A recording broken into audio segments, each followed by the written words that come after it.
Welcome to Volleyball State, your look at volleyball in 6 rotations. Here are your hosts, Jeff Sheldon and Lincoln Arneal. Hello and welcome to Volleyball State, a look at the sport of volleyball in 6 rotations and a proud part of the Hurrdat Sports family. I'm Jeff Sheldon. And I'm Lincoln Arneal. This week on Volleyball State, Nebraska runs the nation's longest winning streak to 23 matches. We're going to look back at the Huskers taking care of business at home against Minnesota and Indiana. Plus, some conference races have already been settled, but others are coming down to the final 2 weeks of the regular season. Creighton still rolling. The Jays, they clinched their 11th straight Big East championship this weekend. We're going to dive into a little bit of numbers that tell you just how dominant the Jays have been this season. We're also going to take a closer look at Nebraska's 2025 recruiting class that just signed last week and look ahead to a huge match at the Devaney Center this weekend, the rematch with Wisconsin. But first, Lincoln, tell the folks all the places they can find us in this big wide internet. Yes, you can follow Volleyball Pod on Twitter. We also joined the people that are on Blue Sky now. We have a account there. Another platform you can follow us on. Yeah, another one. Why not? TikTok, we post videos there. I post all my coverage at Lincoln_VB or LincolnVB. Write daily stories about Huskers Illustrated, put out a weekly Substack where I stay up right until 3 a.m. because I went and watched The Little Mermaid, and put some other content out there too. So it's. Do you want me to ask a follow-up about that, or you just want to let that one go? Spoiler alert, the weirdest part about the whole thing is they made Flounder have a love interest in Ariel. I was not ready for that. That was weird. Is this like a remake of the movie or a musical? It's the stage production of the movie. It follows a lot of the same plot line. There's some differences. The Flounder part was just weird. I did not need that. I did not need sexy Flounder, but thanks for spicing it up for 2024, I guess. There you go. Yeah. So, excellent. But I was going to say, I'm excited this week. I wrote a big feature, hopefully roll out pretty soon, kind of about, we're getting down to end of the season. So I wrote a senior feature kind of on Kennedy Orr and Lexi Rodriguez. So 3,000 words on those two. Get excited Wonderful. To read that soon. Awesome. Well, coming up this week in Rotation 1, we are going to spend some time on Thursday night's match. Huskers take down a tough Minnesota squad, who I thought played a pretty good game, but Nebraska ends up getting it done in 4. Rotation 2, Saturday night's win over Indiana that happened pretty quickly, just as we all thought. Rotation 3, we're going to dive into the week that was in the Big Ten. No real surprises unless you consider USC's reverse sweep of Oregon on Sunday a big surprise.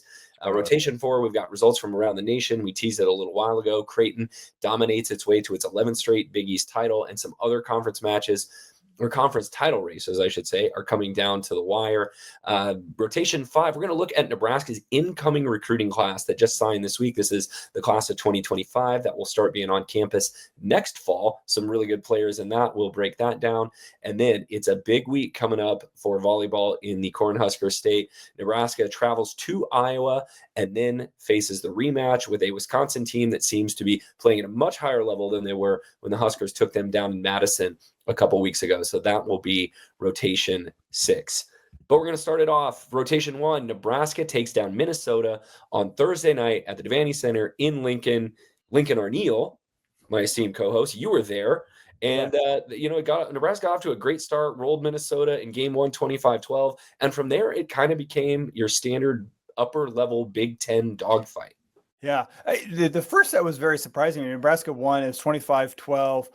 They dropped the second set 22-25, then won the last two 19 and 22. The first set was really Nebraska clicking. They completely dominated. They hit 367, were doing whatever they wanted. Minnesota looked absolutely lost. They were just struggling to hit. They were very high aired, and I mean Nebraska was doing whatever it wanted. So it was a very clinic.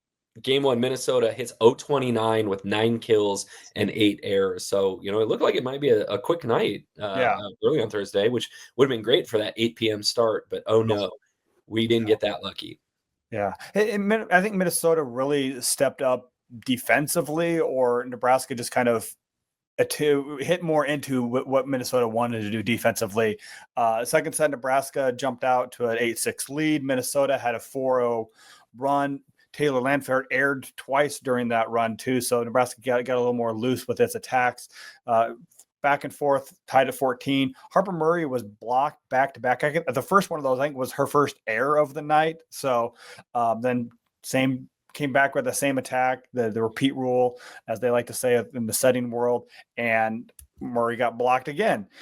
So then Minnesota was up 18-17, 4-0 run, 3 kills in a row by Minnesota, and then one of those was on a bad serve receive. Taylor Landfair was served at twice. Once of them was an error. The second one was a pass that went overpass directly for a kill, and then Merritt Beeson aired on that too, and that was kind of, Nebraska really didn't recover that. They were down with 22-17, couldn't really recover from that. So I mean, it was, Minnesota was playing better, but Nebraska, I think, really regressed offensively during that second set. So serve receive did not seem to be a strong suit in this match, which is kind of odd to say about one of the nation's top passing teams. But, this was not a bunch of 3-point passes that let Bergen Riley run the offense that she wanted to. And Bergen Riley herself did not have like her finest match when it came to tempo and location. So, I think you saw Nebraska come down a little bit of a level offensively. And then on the other side, Minnesota played much better, I thought, as the match went along than the team you saw lose to Washington and Oregon up in Minneapolis the week prior. Minnesota got aced, 13 times by Washington the week before, and Nebraska only served one ace or 2 aces. Yeah, it was not very bad. Minnesota did a good job handling it. Yeah, absolutely. Nebraska gets 2 aces on the night. Minnesota sort of undoes themselves from the service line. They committed 12 errors. Nebraska only had 5. But this was not a Nebraska team that just like imposed its will from the service line. And going into the match, if you'd asked us, I think we would have said that was Minnesota's big weakness, was serve receive, and they really tightened it up against Nebraska. Yeah, and that kind of really led to a lot of problems too. I mean, Nebraska did have some success. They went on a couple long runs. They had a 6-run one in the third game that put them up 9-5, and then Minnesota made it a little bit closer. Nebraska went on a run, and then Kennedy Orr, theme of the weekend, Kennedy Orr had a nice 7-0 service run in the fourth set that really put Nebraska up 13-4, and they weren't threatened. So, I mean, they weren't dominant, but I think Nebraska did just enough to keep Minnesota off balance. But yeah, the serve receive Nebraska was just a little bit shaky, that I think really impacted their offense and what they wanted to do. Nebraska also got it done defensively as well. They held Minnesota to 130, which was, I don't have the season stats in front of me. That's like the 7th or so straight match where Nebraska's held their opponent under 200 hitting. Huskers outblock Minnesota 12-7, and Andy Jackson was in on 6 blocks. Rebecca Alec was in on 4. Merritt Beeson also in on 4 blocks as well. So, Huskers kind of played their match. They drug Minnesota down into the mud and just kind of smothered them a little bit defensively, and was able to hold on. That's Minnesota's one of the few teams that usually seems in the Big Ten that usually seems to play pretty well when they come into the Devaney Center. They've earned wins here before, and Nebraska really just kind of kept them at arm's length after Minnesota even the match in game 2. Yeah, you mentioned the blocking defense too. I mean, Nebraska had a great defensive night too. I mean, Bergen Riley career high 20 digs, Harper Murray career high 19 digs. Then Lexi Rodriguez just a ho-hum 16 digs as well too. So you expect that to her. But the floor defense I thought was very good. But the transition then to offense along with serve receive, very shaky. I mean, you mentioned that, yeah, Bergen Riley, great statistical night too, because she had 6 kills, 4 blocks, but just the timing wasn't right. You could tell early on with the middle blockers and then the outside hitters, the timing wasn't there, and just some of the shot selections. Well, and what I was noticing too, she was struggling with location when she was back setting, and that kind of played into Merritt Beeson's struggles.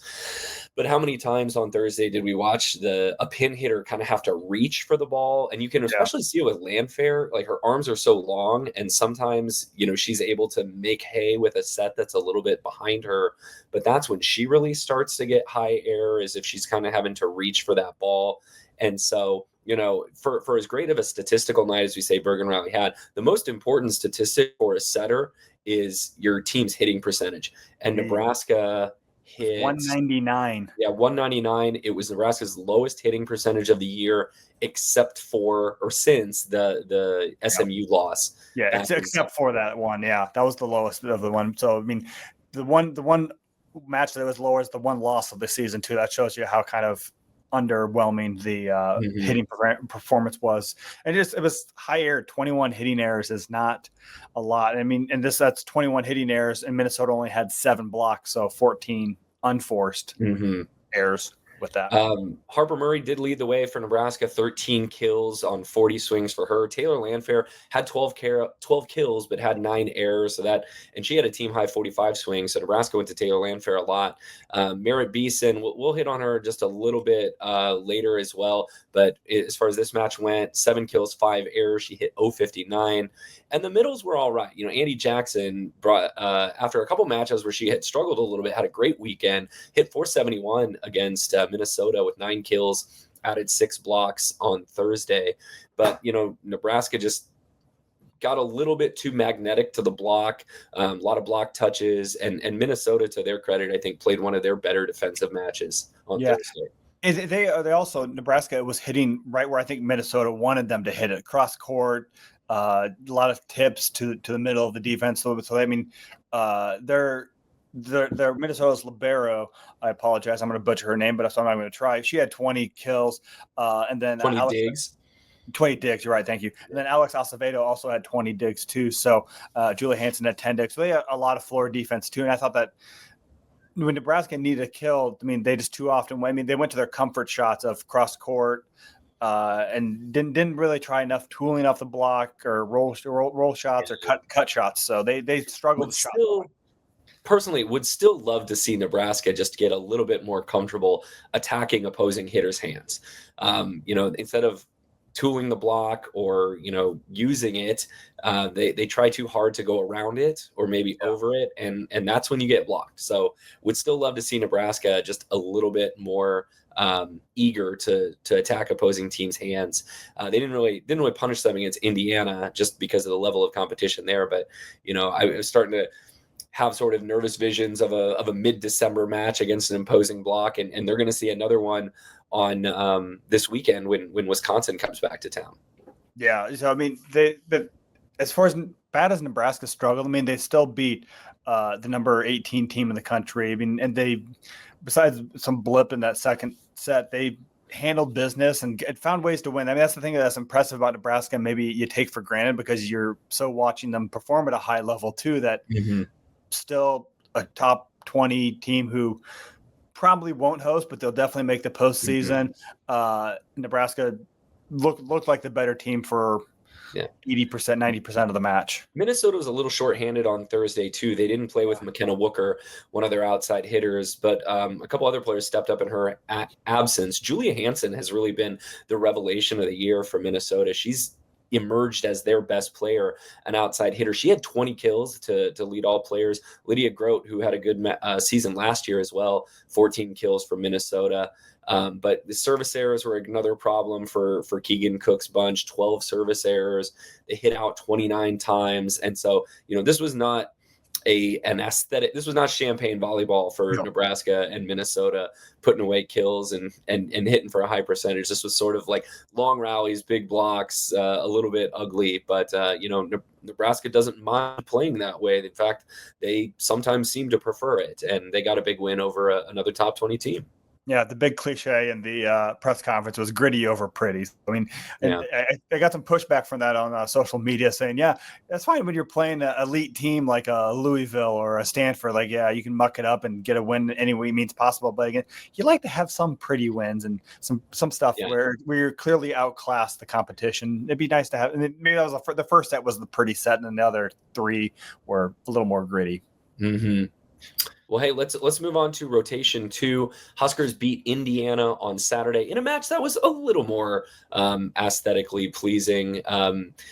Indiana is a tough week for the Hoosiers because they came into Lincoln after being swept by Iowa on Thursday night. Looked like their starting setter Cameron Hayworth didn't play in that match. She was back at it against the Huskers on Saturday. Is that right? Yeah. But the result was the same.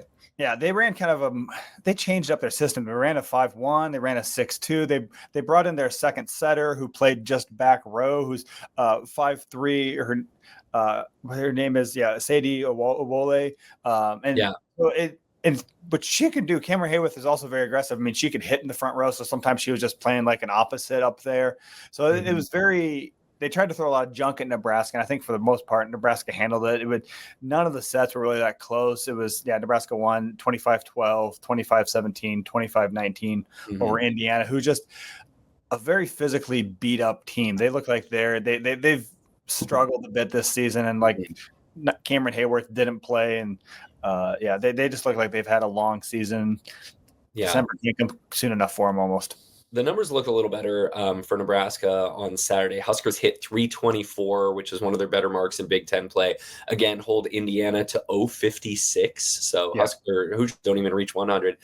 Indiana's big offensive threat.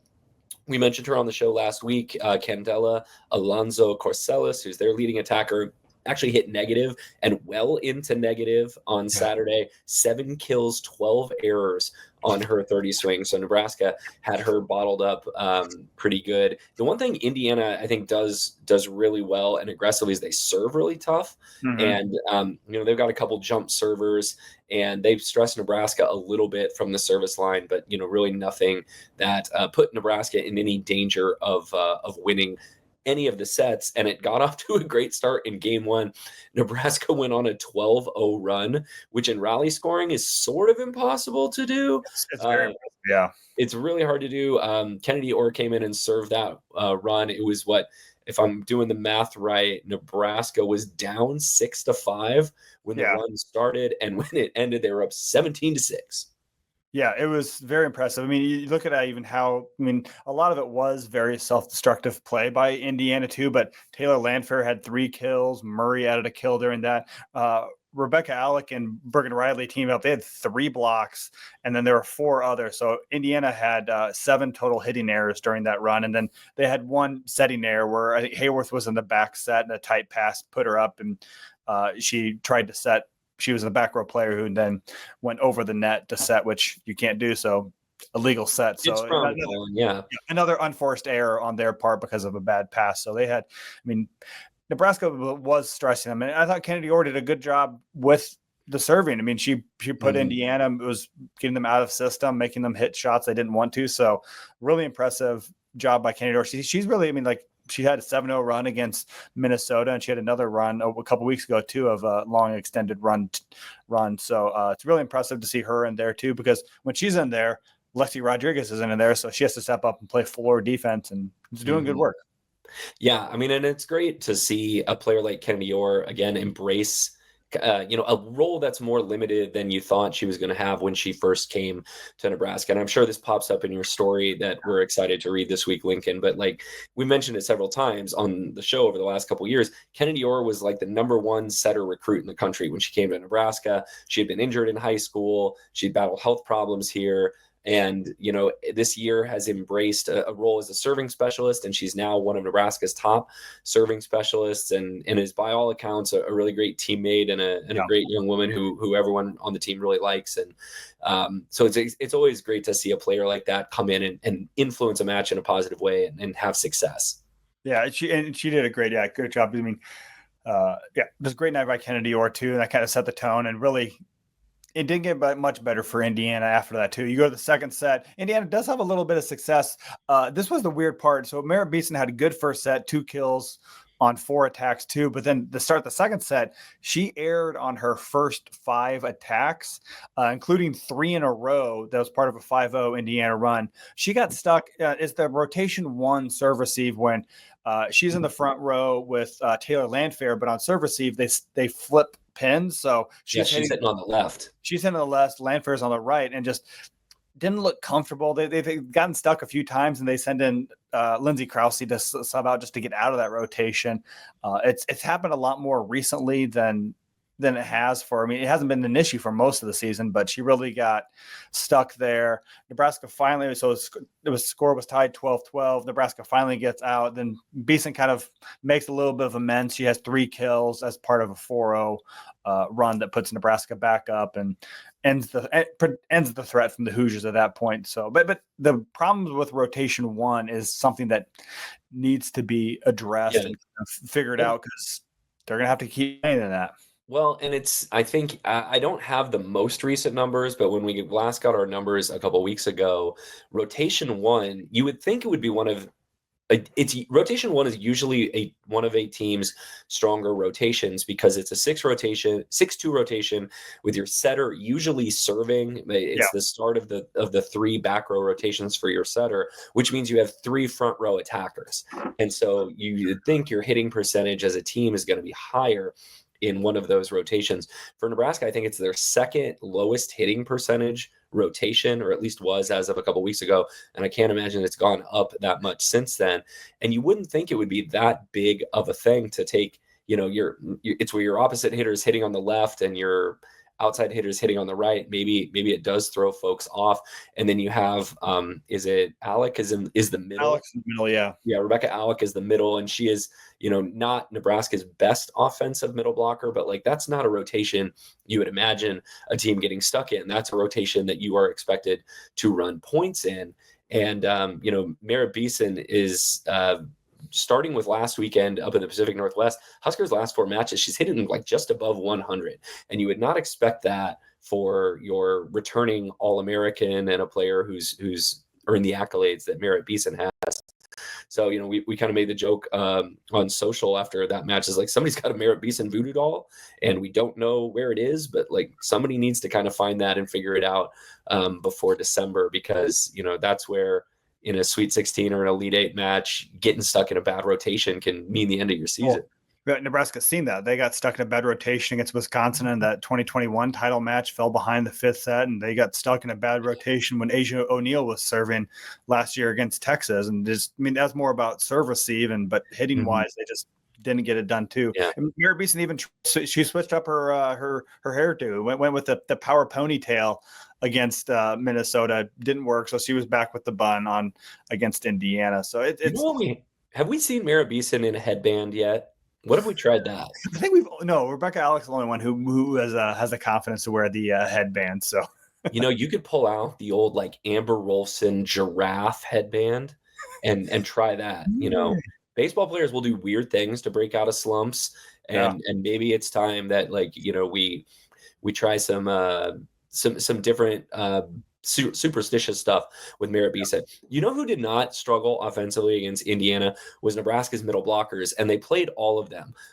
Andy Jackson led the way, hit a toasty 636. That's 8 kills, 1 error on 11 swings.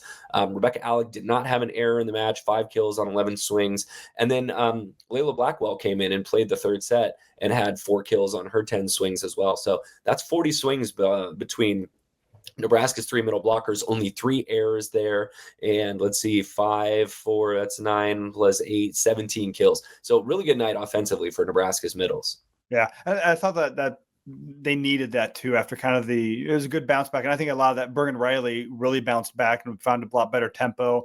It's good to force the issues a little bit, so you're not just relying on your pins when you don't get that perfect pass. So really good night. Layla Blackwell got blocked a couple times, but she looked very good. I wish we could see more of her play middle blocker, just because I think she adds a little bit different look than the other two do, and she's made the most of her opportunities. And you'd like to see a little bit more playing time from her. Well, and nothing really sort of emphasized the physical advantage Nebraska had over Indiana than watching Andy Jackson hit slides over like a blocker who's 5'11" or 6 foot. I think they mentioned on the broadcast that one of the times she went up, she was hitting over a 5'11" player. And that's just a really tall order for Indiana to try to stop with the height that Andy Jackson can get. So it was a get-right match for Nebraska on Saturday, taking down Indiana. And Nebraska now 40 consecutive home wins at the Devaney Center. If they get to 41, that means they will have earned a season sweep over Wisconsin coming up next weekend. Mentioned too, Blackwell played that third set. Lindsey Krause also came in, played that third set, 3 kills, 5 swings. So good night. I mean, good night from them too. I mean, both her and Taylor Landfair didn't have any errors. So she only had 5 kills on 12 attacks, not a lot of high usage, but after the match they had against Minnesota, for Landfair to bounce back with no errors, and then for Krause to come in off the bench with no errors too. But really, besides that 5-hit streak by Merritt Beeson, very clean night for Nebraska's attackers, and good, like you said, great bounce back night. Get right. All right. So, we talked a little bit about the rotation one struggles. You have down here, Nebraska's best lineup.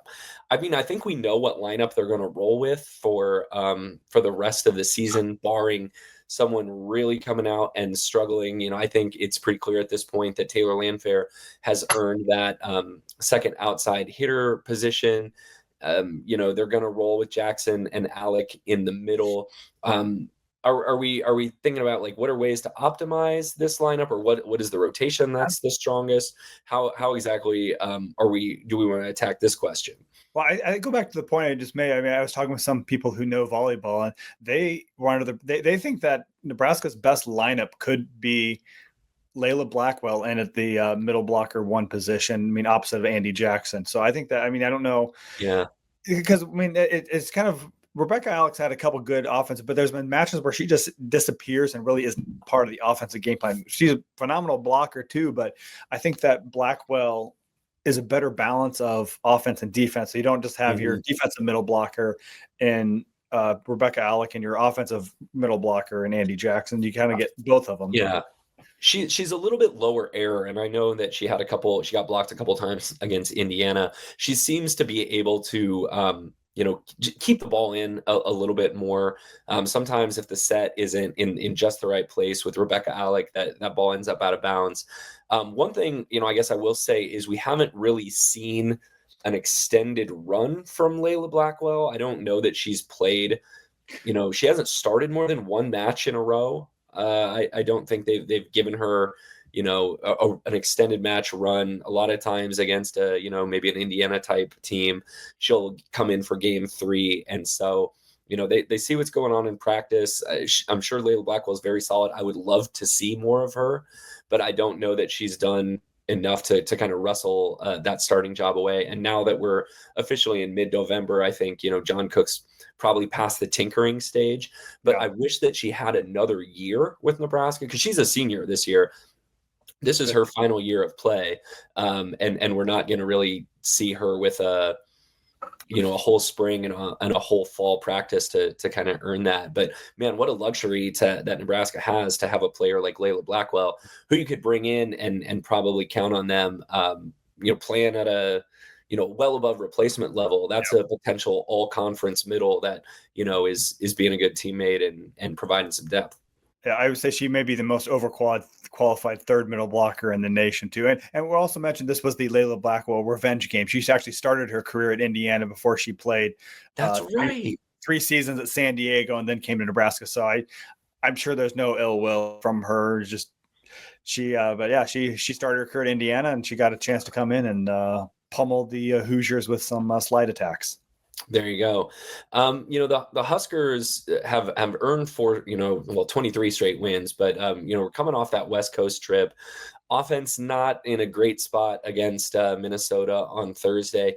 The more I look at how teams are playing across, when they have to go out there, we saw Wisconsin drop a first set when they went out to UCLA on Saturday. And, as someone who just made a cross-country road trip today, I could tell you that it does affect you when you're traveling across a couple of time zones. And I'm not even being asked to do anything really athletically impressive. So, it makes it all the more impressive to me what Nebraska was able to do to go out and sweep Oregon and Washington on the road. But yeah, like you come back and your body is feeling it for a couple days. I think it's not like Nebraska made a quick out and back trip. They were out there for 4 days? 5 days? They flew back on Sunday morning. So yeah, that was the 5th day. Was they, rather than try to do a red eye back and get back in Lincoln at like 3 or 4 a.m. after that match, like let's just go back to the hotel, sleep, and leave in the morning. So yeah. And I thought they looked a little bit sluggish against Minnesota. Like they didn't have the same spark, and part of that may just be tired legs from that and still feeling the ill effects. But I think by the time, Nebraska does go on the road to Iowa this week too, but that's not a very, that's they'll be home in their beds by 10, 11 o'clock because it's a 6 o'clock match. So they'll be home back in Lincoln by 10, 11 o'clock after that match. Well, and Nebraska plays its next 2 matches in the Central Time Zone, only has to go out to the East Coast, so they're off 1 hour for their final 2 matches of the year. And we're pretty sure that they're going to spend quite a bit of time in the NCAA tournament playing at home as well. So the travel, the hectic travel portion of the season is pretty much done. Yep. One other thing to wrap up. We're on Lexi Rodriguez record watch. She moved into number 2 all time in the dig list. Justine Wong-Arantes is number 1 at 1890. Lexi is up to 1,762. So that means she is 128 digs short of Justine Wong-Arantes. Nebraska has the maximum potential to play 10 more matches if they reach the national championship match. So doing some math, if she's 128 short, she needs to average 12.8 per match. She was over that. That 4th set against Minnesota helped her out, but she was over that mark both matches this week. So she's still on pace to see if she can get there. So that'll be kind of a fun little subplot to watch over the final. If I were a gambling person, and I'm just not very good at gambling, I'm not saying I'm not a gambling person, I'm just not great at it. I think that's a tall order for her to get. One, Nebraska is probably going to have to play some extended matches, like 4 and 5 setters. I don't know that they're going to play a ton of those for the rest of the year. And teams are just like, they don't like hitting at Lexi Rodriguez. They realize it usually doesn't end well for their offensive chances. And so, Bergen Riley had 20 digs the other night. And part of that is because it is a smarter play if you're the opposing offense to hit a ball at the setter than it is to hit a ball at the All-American libero. So, she's a victim of her own success. Yeah, and plus that first round match, Nebraska usually plays a not very good team, and there aren't going to be many rallies to have digs more than likely, and that for the typical first round postseason tournament. So, but we'll keep an eye on it. We'll see how close she can get to, just to get within shouting distance of Justine Wong-Arantes, Olympic gold medalist, is a impressive feat. Yeah. So, number 2 on the all-time list, nothing to sneeze at. Well, let's move on to rotation 3, look at some action around the Big Ten and see how teams are kind of stacked out as we go. 2 more weeks left, 4 matches for all the Big Ten teams. We mentioned this earlier, but USC pulled off a reverse sweep on Sunday. They won the 5th set 16-14 against number 11 Oregon. I was traveling, you were traveling, so we missed this, but one of our great Twitter followers pointed out how brutal a finish this was for Oregon. It was 10-10 in the 5th set, and the next 4 USC points came via service errors. So it was 14-14. Oregon gets called for a net violation by their setter, point USC, and then Allie Batenhorst ends the match with a kill. So just a brutal ending. They fight so hard to have that chance. Man. Yeah, just get it in. 4 different players. In the 5th, like serve it underhand if you need to. Yeah, four different players missed the serve too. Good match for Allie Batenhorst, 18 kills, 10 digs. Fayumiano. Sorry. She had 17. Right. I applaud the effort. She's a great player. She had 17 kills for USC. Do not applaud that effort. That is poor. Mimi Collier had 23 kills for Oregon. So Yeah, Matt Bernal, we'll give him a shout out. He was the one who tipped us off to the brutal end of that match. So it's been a rough week or so for Oregon. They come out and they get a really good win at Minnesota, but then they get swept at home by Nebraska, and then they were up 2-0 at USC and end up giving that away. It was a match where Oregon actually, on the aggregate, scored more points in the match because they won games 1 and 2 by pretty decent margins, and then USC comes back, and I think game 3, 25-22, game 4 was a deuce game, 25-23, and then you lose the 5th set in a deuce game where you basically shoot off every single one of your toes. Just a really rough way for Matt Ulmer's group to end the weekend, and that could be a loss that maybe not, but could prevent them from hosting first and second round matches. So that would be very costly for them. We mentioned this also earlier. Wisconsin dropped the first set in LA on Saturday night against UCLA, but bounced back in very impressive fashion to win it in 4.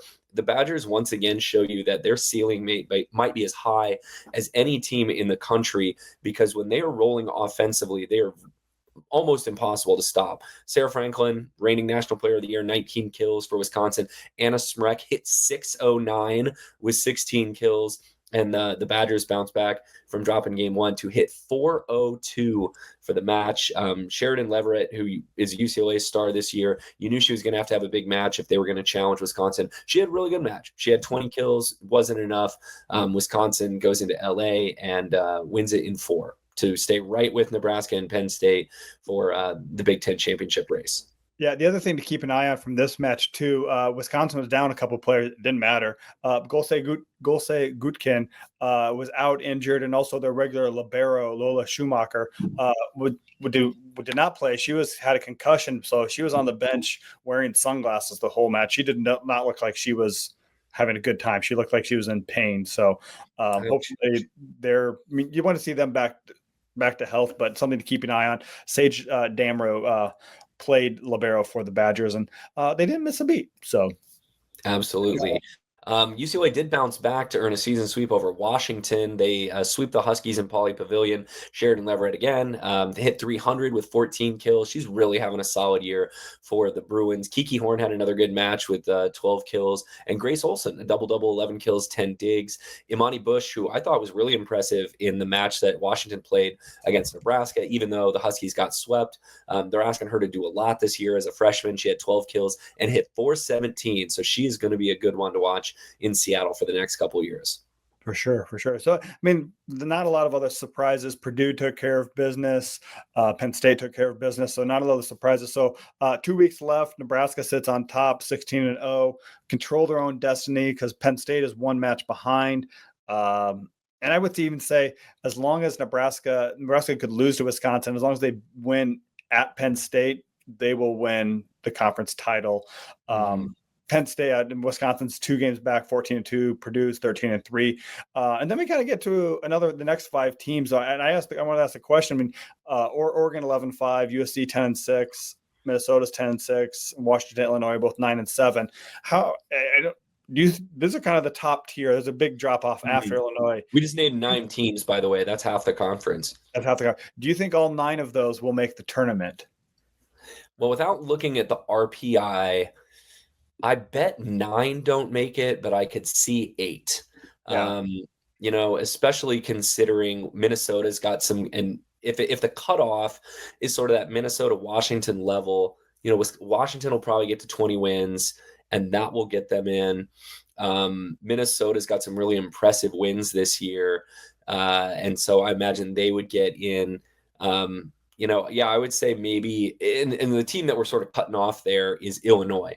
Illinois is 17-9 overall. They're 9-7 in the conference. I couldn't tell you right now who Illinois' signature win is over. And unfortunately for the Illini, it puts them in the same bubble that they were on last year when they didn't get in. And they had a strong case for it, but so did a lot of teams. And they were one of the first teams out, I believe. And so, it kind of depends too on what the selection committee wants to do. Are they going to, say, we don't need 9 Big Ten teams in. We don't need half the conference in. We'll go ahead and give them 8, and we'll give an at-large to another Big 12 team or something. we're looking at the RPI. This is from last week. It hasn't been updated yet. The one that I'm looking at on the NCAA website. Illinois was number 26. Washington was 30. Ooh, that's really strong.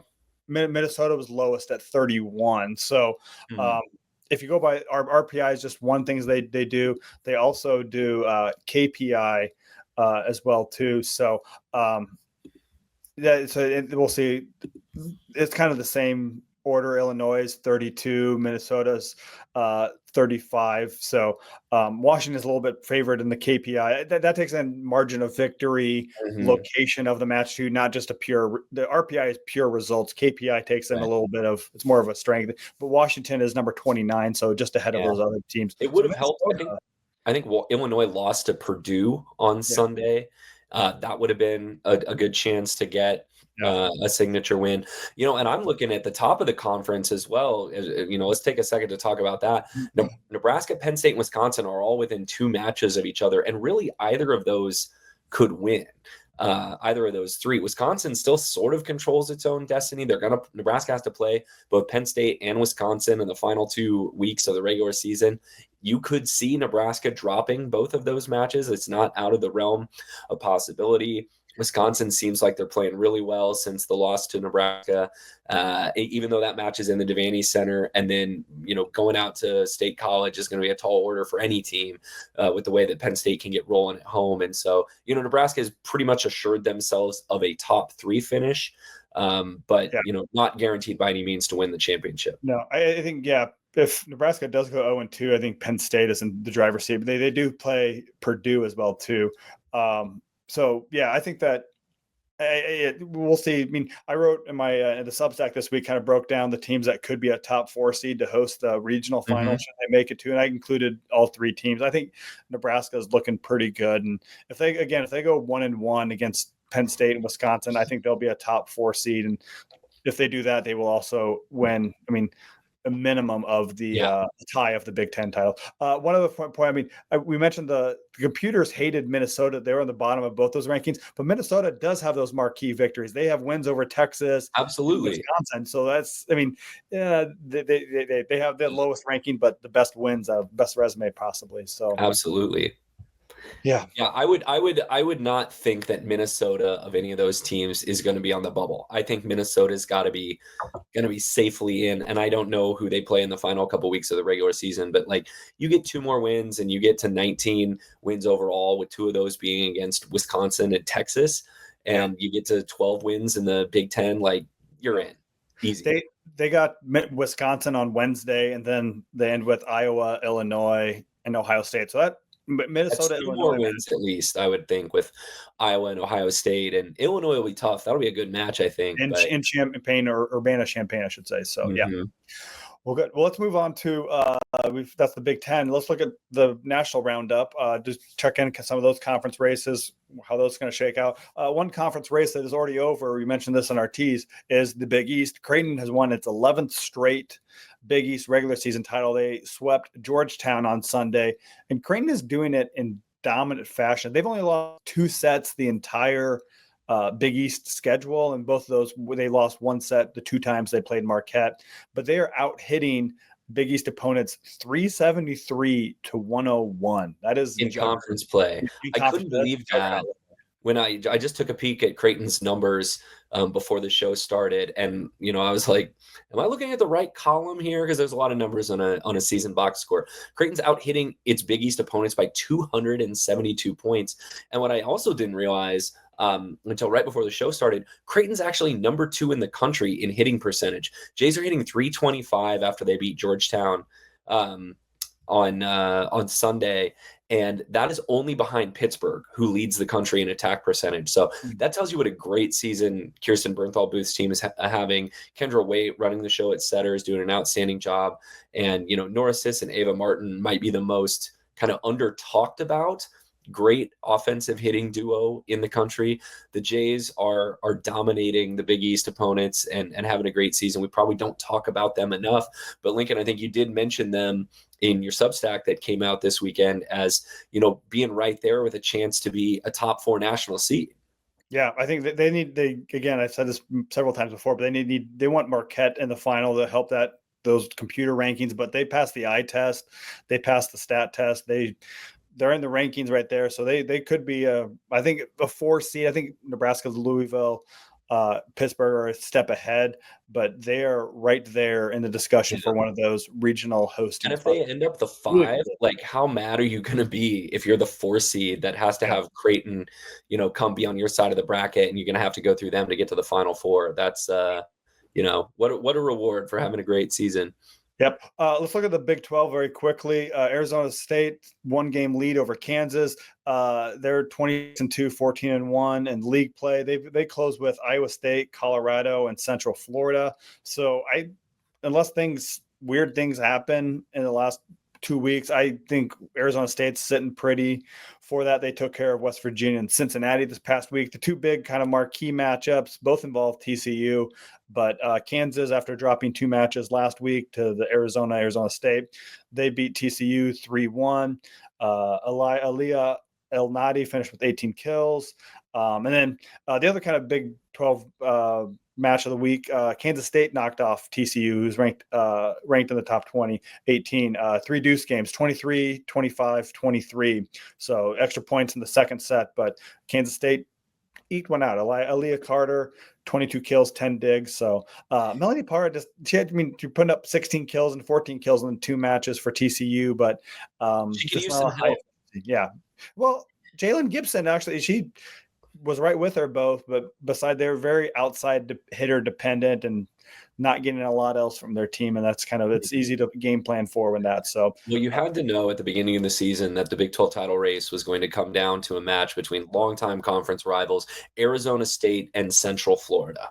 Yeah. That's, you love to see that. So it's watch out for that last week. I forget what historic rivalry trophy those schools play for. But you throw out the records when Arizona State and Central Florida play each other. All bad blood. So cool. Let's move on to the SEC, another conference where it looks like the league title race is going to come down to the end of the year. And Kentucky does this every year. Kentucky always gets on a roll near the end of the season. They are 11-2. They lead the SEC race by a game over Florida, who's now coming on strong. Overall, Kentucky's 17-7. They take their lumps in the non-conference. They take their lumps early. And then by the time November rolls around, Craig Skinner's got them playing great volleyball. They're going to close, but with a couple tough matches against Arkansas and Missouri. The match of the week in the SEC, Lincoln, was number 21, Florida, having to go 5 against Missouri, but the Gators dominate the 5th set, 15-6. Over the Tigers. Once again, Kennedy Martin, a huge night, which a couple weeks ago she had back-to-back, 31 kill performances or 30 kill performances at least. She puts up 32 kills against Missouri, hits 450. My goodness, she's fun to watch. And Kennedy Martin and Florida cruise to a 5-set win. As much as you can say something like that and have it make sense, 15-6 in game 5. Yeah. Big time. Looking at Sammy, so Kentucky, you meant they lead the SEC. They got a 1-game advantage. They're 11-2 in conference. They close with Mississippi State, Arkansas, and Missouri, who are right there too. Just sitting there waiting for one. If Kentucky slips up in anything, they got 3 teams that are 1 game back in the loss column: Florida, Texas, and Missouri. So. Couple of chances in there. I think the key match is that Kentucky-Missouri, because Missouri's waiting there for Kentucky. They could really help their own chances, but especially losing that 5th set to Florida. Really, Missouri would have been up there tied with Kentucky for the lead, but suffered that setback. Texas probably has on paper the weakest remaining schedule, but one of those matches is a rematch with Oklahoma, which beat the Longhorns in Austin a couple of weeks ago. Now they're going to have to return the favor and go play in Norman. So it's going to come down to the wire in the SEC over the next couple of weeks as well, probably coming down to that Kentucky-Missouri match. Yeah. ACC, sorry, go ahead. Yeah, speaking of things that are going to come down to the last week, the ACC. That's right. And you have some of the best teams in the country who are fighting it out for that ACC title. It's going to come down to Pittsburgh and Louisville, it looks like right now. Pitt won the first one of that match, the first match between the two teams in 5. They are going to play, both teams are 15-1, Pitt and Louisville in the ACC. Louisville has a tough road at the end of the season. They get to host Pitt in Louisville, but then they have to go on the road at Stanford as well, who's third in the league at 13-3. So probably Pitt has the inside track to win the ACC title, even if they drop a match to Louisville, because that's a pretty tough final week of the season for Danny Busboom Kelly's Cardinals, playing Pittsburgh and Stanford. Pitt took care of business, and like in a crazy way this weekend, they dominated Florida State and Miami. And I think I saw something. Avid probably posted this, but it was like Pitt started with kills on 15 of their first 17 or 18 swings in their match against Miami. Like, they're an offensive machine and are really hard to stop. But Louisville hung right with them and took down the Tobacco Road schools, North Carolina and Duke. Yeah. So that's ACC. We'll mention one other conference because actually we've mentioned every other conference that contains a ranked team. There's only two teams that are not part of the Power Four, Creighton, who we already talked about, and then Dayton, which is number 19. They completed their second straight year of a perfect run through the Atlantic 10 conference too. So Dayton is 18-0, finished up the Atlantic 10. They're 28-1 overall. They swept St. Louis, so they will enter the conference tournament as a heavy favorite. They'll get a bid regardless, but Dayton, I don't think could be, again, they may be one of those teams that either is hosting or someone's going to be really upset that Dayton got sent to their site as a number 2 seed in that first and second round. So they could be dangerous. Our team to watch that first weekend. Absolutely. And we want to throw a shout out to Coach Rick Squires' University of Nebraska Kearney Lopers. The Lopers had to do it the hard way. They did a reverse sweep of Northwest Missouri State to end the regular season. They are the MIAA conference champions, 15-1 in the league. Their only loss of the year was to, I believe, Central Oklahoma, which happened the weekend after we talked with Rick Squires. The Lopers are 28-1. On the season, MIAA champions, and then they're going to play their league tournament, which starts on Thursday. But, they're going to be in that central region of the NCAA Division II tournament. So good luck to Rick and the Lopers as they officially enter the postseason now. Yep. Last thing we'll kind of mention at the national roundup, the AVCA released their semifinalists for Player of the Year. There was 14 different players. Nebraska had 2 people make the list, Bergen Riley, Lexi Rodriguez.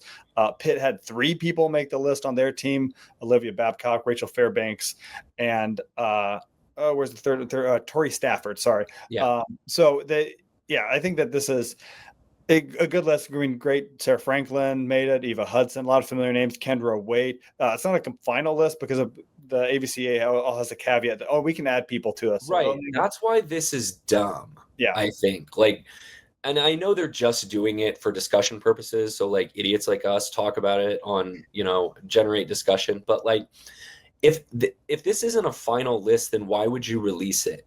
There's no winnowing down of who's going to be the finalist for National Player of the Year from this list. Conceivably, someone could get someone like a Melanie Parr is on this list. That was a bad example. But I don't know, Sheridan Leverett at UCLA could get on a tear over the last couple of weeks, start storming through the NCAA tournament, and then all of a sudden get entered onto this. I admit that, the National Player of the Year will probably be someone who is already on this list. I don't know if you I'm going to say it's right now it would be Olivia Babcock, but there's the best players in the country right now are on this list. What I think is going to be interesting is I think they named 3 finalists and then awarded the day after the national semifinals at the AVCA convention. Babcock's going to be a finalist. I think Sarah Franklin's going to be a finalist. I mean, she's the reigning Player of the Year, has had a great season. I think she's going to be a finalist. I don't know. The third finalist could go in a number of different directions on who gets hot. It's going to be who makes the Final Four. That's what it's going to be. So I think someone. If Nebraska makes the Final Four, Bergen Riley will probably be a finalist. Yeah, but hey, what warms my heart is on this list of 14 players, there's 2 liberos. So Lexi Rodriguez, Elena Scott both make it. No such luck if you're middle blockers. 0 middle blockers in the final 14. So actually, I take that back. Let me predict my third finalist right now. I just got through singing her praises a couple of minutes ago. Kennedy Martin at Florida, especially coming off of a season where she had an injury and didn't get to play to her fullest extent. She's putting up monster numbers this year at Florida. Yeah, she did miss a couple weeks to start the season, but yeah, she's bounced back, doing really well. I mean, If you have like three 30-kill matches, you're probably, they're going to overlook a little bit of time off. I think, yeah, it'll be interesting to see. I mean, if Penn State beats Nebraska, wins the Big Ten, Jess Maruzic could sneak in there. I don't think that's going to happen. But yeah, I mean, I would love to see Lexi Rodriguez or Lana Scott again. They don't get enough recognition just to get a libero up there too as a long shot. So Cameron Turner from Kansas up there, Kendra Waite we mentioned, a lot of setters represented. Cami Miner from Stanford. I think we've named everyone on the list now that I see it. So except for Eva Hudson. Oh, Eva Hudson. I thought I mentioned her. Who will always put up big numbers at Purdue in that system. All right, so let's move on to rotation 5. And Lincoln, we are able to finally sit down and talk. We did it back in December. Or no, wait, we did it back in the summer, sorry. Yeah. But Nebraska has their class of 2025 signed, seal, delivered in the barn. Just happened this past week. No surprises on here because all these players have been actually all but one of them, I think, have been committed for multiple years. Manaya Obeje was the kind of the latest addition of that class. But, who would you say is kind of this standout player in this class? Because there's 1, 2, 3, 4, 5 player class. That's one of the bigger ones that Nebraska is going to bring in. And they've got stars at every position here. I think I'm going to take the easy way and say the number 1 overall recruit in the nation, Toriah Sigler. I think she's she's the most ready to come in on day one and contribute to. And I think what Nebraska has an outside hitter, she is the most, has the easiest path to playing time. I mean, Campbell Flynn, great setter. It'd take a lot for her to displace Bergen Riley. Ryan Hunter, I actually talked to her today. I'll have an article about her very soon. She's coming back. She tore her ACL in late February, early March. So she's bouncing back from that. Hopefully she'll be a clean bill of health when she arrives in Nebraska. Carrie Leinbach, great defensive specialist too, but where she'll be a part-time role. Hopefully she can carve out that.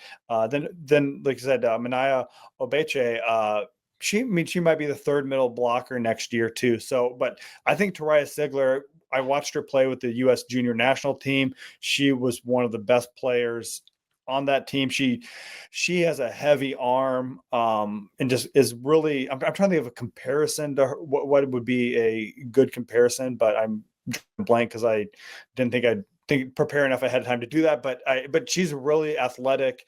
Is she a different kind of outside hitter than like Harper Murray was? Yeah. Who was also really highly touted coming out of high school. I think she's closer to a Taylor Landfair type. I mean, I think she's more athletic than Taylor Landfair is at this point, where she has a heavy arm. She really can power through, break fingers, but has a little bit more variety of shots. But I mean, Harper Murray is way more athletic than Sigler is. But I think Sigler is power. Is her strength? So she can bring the heat. Yeah. Yeah. For our listeners who are not super familiar with the Nebraska's incoming signing class, we'll just run through them real quick. We mentioned Toriah Sigler. She's 6'3", outside hitter from Scottsdale, Arizona. The next highest rated player in the class is the top ranked setter in the class. Campbell Flynn is a tall setter. She's from Rochester Hills, Michigan. She's 6'3", and she's a left-hander. Do I have that right? She's a lefty. Nebraska has not had a left-handed setter in quite a while. I can't remember one actually. I'm tripping back through all the setters I can think of. I cannot remember the last time. Yeah, that's beneficial too because they're a lot more. They can be a lot more aggressive in attack. Yeah. It's a natural motion because your left hand is your backhand when you go to the net. Your setter, a left-handed setter can do things just like a left-handed opposite can because of the way their bodies usually face the left side of the court, and you can just your power arm is behind you and you can send a ball over on two. Plus she's very tall for a setter. She's 6'3". Ryan Hunter, you mentioned you spoke with her. She's a 6'2" opposite hitter from Charlotte, North Carolina. She's the one who tore her ACL last year and is going to try to make a comeback next year. Carrie Leinbach is the one Nebraska recruit in the class, a DS libero recruit, just won her 4th straight state championship with Lincoln Lutheran.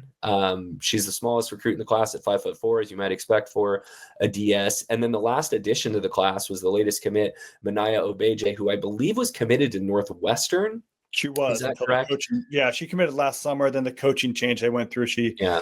very quietly decommitted, visited Nebraska in the spring, and signed Mhm. up for that. And I think, I don't know. I got scolded because went on a different podcast to talk about this, and I referenced rankings, and they hate rankings. But I don't know if she was on a lot of people's radars, and I She's think kind of a late bloomer, right? yeah. At least in the But, volleyball sense. but she played she played on the junior national team, I think it was the U19 team, was MVP of the tournament too, and looked like she belonged with some of the other top prospects in the country. So I Yeah. know Jalen Reyes is a big fan of hers. He was the main recruiter. He's the main recruiter for a lot of these people, but he put a stamp of approval on her. So Mhm. big get for her. And I think she'll be fun to watch too. I don't know. I haven't watched enough of her to put her in the Andy Jackson class, but Andy Jackson was also maybe a little bit of a late bloomer. Played for a smaller club, and Mhm. not a very prominent club, and really had the athleticism and tools. Mania Right. is very smart. Her dad played football at Stanford. Her aunt was a Hall of Fame player at Harvard volleyball. So very intelligent. I talked to her. Very, very well thought out recruiting process too. So Mhm. coming to the Harvard of the Plains and going to play for Nebraska. Well, and she played for a big time high school. If we didn't say it already, she's a 6'3" middle blocker. She comes from one of the more well-known high school programs in California, Oaks Christian High School, in Santa Rosa Valley. So, I think the lights are not going to be too bright for her. And Yeah. Nebraska's bringing her in at a position where they're going to have two starters who have started for multiple years. So they probably don't need to rush her into the starting lineup, and gives her a little bit of time to develop. And she only one. The other four will all be on campus in January, the start of the spring semester. She is sticking out through when their spring semesters. I think they graduate in early June, the first week of June. Yeah. So she'll be on campus after that. But everyone else will be here in Lincoln in January. And a couple of them, I believe. There's three of them. I think Obeche. Flynn and Sigler are all playing in the Under Armour All-American game first week of January too, so you can see them all kind of play amongst how they stack up against their peers in that tournament. I think one thing we don't know right now is there is no obvious heir apparent on the right side to Merritt Beeson next year. You will have a lot of pin hitters on this team next year, but all of them are kind of at least have most of their experience on the left. Yeah. And so you're thinking, okay, do one of these players move over to the right? Does that open the door for someone like Ryan Hunter to come in and start right away on the right? Maybe, or do you take someone like Taylor Landfair and you move her to the right and open up a spot for Skylar Pierce and Tariah Sigler to fight for that second outside hitter spot with Harper Murray? Or does Sigler move to the right? I think you're going to see a bunch of players kind of trained in the spring and the fall at multiple sides and just kind of see what gives you your best offensive lineup. Yeah, and since we're talking recruiting, the other possibility you didn't mention, or Nebraska could go out in the portal and get an opposite. I think that's the one position Nebraska, if they dip into the portal at all, it will be for maybe a senior or somebody. They won't recruit an underclassman, I think, because I think they like what they have in a Hunter for the future, and they got another opposite signed up, Jaden Robinson, in their 2026 class. So I don't think they want to create too much of a log jam that position. But if there's someone looking to play their last year elsewhere, opposite. That could be if they dip into the portal. I think that's what it will be for. Yeah, most likely.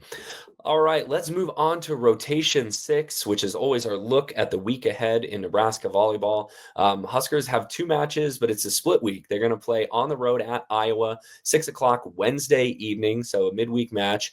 And then come back to Lincoln for the big rematch with Wisconsin on Saturday at 7 p.m. Huskers have already played both these teams twice this year. I had forgotten for a second that they played Iowa. Most of Nebraska-Iowa matches are forgettable because I don't remember the last time Nebraska lost a set against Iowa. Iowa did pick up a big win last weekend against Indiana, hit 371. So that's a high watermark for the Hawkeyes this year. But Iowa's under 500. They're 10-18 overall, 4-12 in the Big Ten. They are not going to the postseason. But this will feel like a Nebraska home match, I imagine, too, over at is it the XL? No, the Xfinity Xfinity is Maryland. Excel is Iowa. It's a little suburb of that. Nice little gym. I've heard it gets cold. I think might be ice underneath the court, but So it's lots of Husker Watch fans. out, Coralville. Nebraska fans are coming, but it'd be interesting to see how many go over for a 6:00 start on a Wednesday. But it's easier to get there. Yeah, I bet you don't have a lot of folks traveling from Nebraska for it. I bet what you have is a lot of Nebraska grads, fans from, within 2 to 3 hours of Iowa City, whether that's Des Moines or somebody are going to come down from Minnesota or, maybe someone from folks from Omaha are going to head over for that and make a night of it. But that's not the highlight of the weekend. No, it all leads up. Yeah, this weekend may be one of the most hate-filled weekends in Nebraska athletic sports. And not only do you have the Creighton Nebraska basketball on Friday, men's and women's, but you got Wisconsin football on Saturday afternoon, and then to cap all that off, you have Nebraska versus one of their biggest rivals, Wisconsin, Saturday night. We've talked about them a lot. Wisconsin's 20-5, 14-2. They've only dropped one set, that first set against UCLA. Here's their hitting percentage. Since Nebraska beat them. Yes, since Nebraska beat them. Sorry, thank you. Here's their hitting percentages and matches since they hit a season low against Nebraska. 364, 394, 465, 333, 402. So they're playing with a very anger-filled streak, and like they have something to prove, which well, that tells me that they're passing really well. Like if you're able to put up those kind of numbers, and Wisconsin's got great players in Sarah Franklin and Carter Booth and Devin Robinson and Anna Smrek. Like Nebraska put Smrek in jail a little bit in Madison, and she's just been like, she has broken out of jail and now runs like a maximum security prison. I don't know where this analogy is going, but she's been putting up crazy numbers since hit 600 against UCLA. Lincoln, you were there in Madison for that Husker win a couple weeks ago. Was it just a matter of Nebraska kind of serving tough, or what was the most exceptional part of that match that you remember that Nebraska played? I think it was the serving tough made Wisconsin's offense very one-dimensional, very dependent on Franklin and Smrek. And really, because of that, they took their middle blockers were an absolute zero factor on an offense. Carter Booth did nothing. Devin Robinson was absent. CeCe Crawford. They all were non-factors in the game too. So if Nebraska can do that, and I think the other key factor was Nebraska was smart about their attacks too. They didn't let Wisconsin's block overshadow them. They were very strategic. Roll shots, didn't try to, and I think a lot of credit goes to Bergen Riley. She didn't trap a lot of her hitters. Yeah. So that was a great Merritt Beeson match up in Madison. Beeson hit over 300. Nebraska could really use that Merritt Beeson to show up on Friday. And from what Saturday, and from what I remember the first match too, a lot of those serves that Nebraska sent to Wisconsin went to their freshman libero, Lola Schumacher. Schumacher missed that UCLA match this weekend with a concussion. We don't know how quickly she's going to be able to bounce back from that. Gulce Guchtikin also injured, it looked like, this past weekend. So that's Wisconsin's kind of two primary ball handlers or back row specialists who didn't play last weekend. And, what adjustments Nebraska is going to be able to make there and who they're going to serve. The adjustments from the first match are really one of the most intriguing parts of this. Both John Cook and Kelly Sheffield and their staffs are really, really good at what they do. And so, I don't know if Wisconsin's going to say, hey, we just played poorly in the first meeting. All we got to do is tighten the screws on our side of the net and we're going to be fine. Or if they're going to try to spin the dial on rotations or attack Nebraska in a different way, because it is not very often that Wisconsin gets swept at home. Yeah, no, it's been several years since that too, at least a decade. And I think the other key thing about that match too is Nebraska, they had a few wrinkles. They went triple block against Franklin, who is a master of that cut shot. So we'll see what Nebraska does. So, but I think one thing that'll be certain, I think, is the Devaney Center will be lit, as the youth say. So it'll be a great environment too. I just remember last year that number 1 versus number 2 matchup in October. That was one of the best environments that Nebraska's had in the Devaney Center. So it'll be a great environment. We'll see how much the Nebraska fandom needs a volleyball victory after what happens to men's basketball, women's basketball, and football before that. But sometimes not fair to put all your expectations on volleyball. But hey, usually they deliver. Yeah, like how many times has volleyball been counted on to sort of like cleanse the palate of an otherwise ill-tasting athletic weekend. So that is the show for today. Subscribe and review wherever you get your podcasts, Apple Podcasts, Spotify, I think Google's spitting out podcasts now, Podbean, whatever. Please look for us and give us a good review, especially if you are new to the show. Like if you found us on Blue Sky, thank you so much for tuning in to us. We are very grateful for Hurrdat Sports giving us a home on the wherever you get your podcast. You can also go to Hurrdat Sports to find your Volleyball State merch. I was wearing my Bald Set Spike shirt last night in Los Angeles at a bar 70 stories above street level and got several questions about it. So I was trying to spread the gospel of Volleyball State out there.